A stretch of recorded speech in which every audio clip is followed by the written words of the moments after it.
Dear GSS parents, अभी देखिए एशियाई विकास बैंक के बारे में बताने का प्रयास कर रहा हूँ। फिलीपींस की राजधानी मनीला में स्थित एशियाई विकास बैंक का पहला प्रयोजन एशिया तथा सुदूर पूर्व के लिए आर्थिक परिषद ने किया था। जो आर्थिक परिषद यूएनओ का इसने एशियाई विकास बैंक की स्थापना किया था। इसका कार्य 1966 में प्रारंभ हुआ। 1966 में 1975 में बैंक के 27 प्रादेशिक सदस्य और 14 प्रादेशिकोत्तर सदस्य थे। जून 1974 में एडीबी ने एशियाई विकास निधि एडीएफ जारी की थी। एशियाई डेवलपमेंट फंड, इसका उद्देश्य ज़रूरतमंद देशों का रियायती दरों पर उधार देना था। ज़रूरतमंद देशों को रियायती दरों पर। तो एडीबी क्या है? एशियाई डेवलपमेंट बैंक एशिया और एशिया के सुदूर पूर्व भागों को के आर्थिक परिदृश्य और विकास के लिए स्थापित 1966 में कार्य करना प्रारंभ किया। अब देखिए दूसरे सेगमेंट में है कोलंबो प्लान। इसकी स्थापना 1950 में एशिया के 9 स्वतंत्र देशों में परस्पर सहयोग का विकास करने के उद्देश्य से की गई। प्रारंभ में इसके 7 सदस्य थे। प्रारंभ में इसके कितने सदस्य थे? 7, जो बाद में बढ़कर 26 हो गए। इसका मुख्यालय कोलंबो श्रीलंका में है।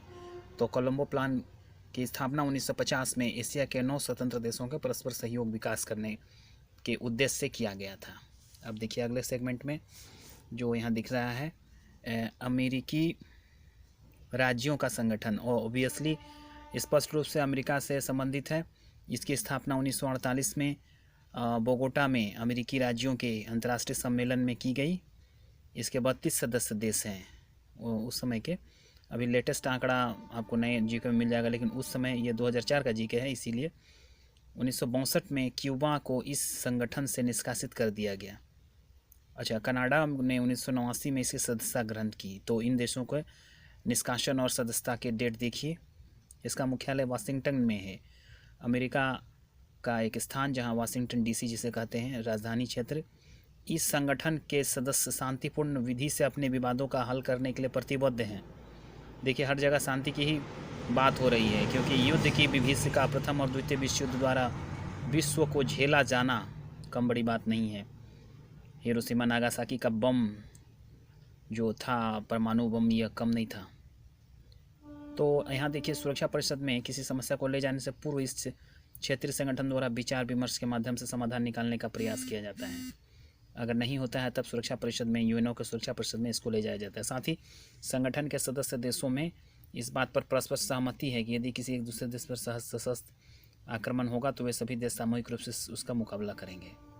ये संगठन इस क्षेत्र में साम्यवाद के प्रसार के लिए महत्वपूर्ण भूमिका निभाई। इस क्षेत्रीय संगठन में आर्थिक गतिविधियों में सुरक्षा व्यवस्था में संयुक्त राज्य अमेरिका की महत्वपूर्ण भूमिका रही। अभी देखिए अफ्रीकी संगठन में 2002 में अफ्रीकी एकता संघ का नाम बदलकर अफ्रीकी संघ कर दिया गया। इसका स्थापना स्वतंत्र अफ्रीकी देशों द्वारा 1963 में इथियोपिया की राजधानी अदिस अबाबा में हुई। इथियोपिया की राजधानी अदिस अबाबा। इसके मूल संविधान में 36 धाराएं हैं। ये संगठन आर्थिक एवं राजनीतिक समस्याओं को जो अफ्रीका के समक्ष उपस्थित थे परस्पर सहयोग के माध्यम से हल करने के उद्देश्य से की गई। इसकी स्थापना इस समय 32 सदस्य देश थे, जो अब बढ़कर 51 हो गए हैं, और अभी लेटेस्ट आंकड़ों में ये और बढ़ सकते हैं।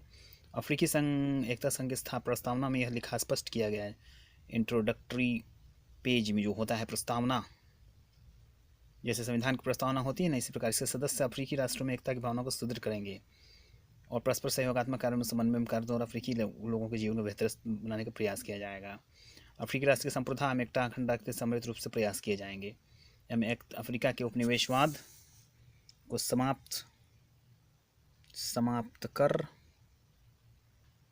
समाप्त कर दिया जाएगा।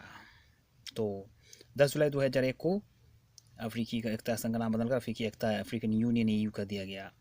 तो कार्य व्यवस्था यूरोपीय यूनियन की तर्ज पर रखी गई। अगले वीडियो में इंटरपोल बताने का प्रयास करेंगे। इंटरपोल 147 राष्ट्रों के पुलिस के एक आयोगीय संस्था है। अगले वीडियो में बहुत कुछ, तब तक के लिए बहुत बहुत धन्यवाद। Thank you.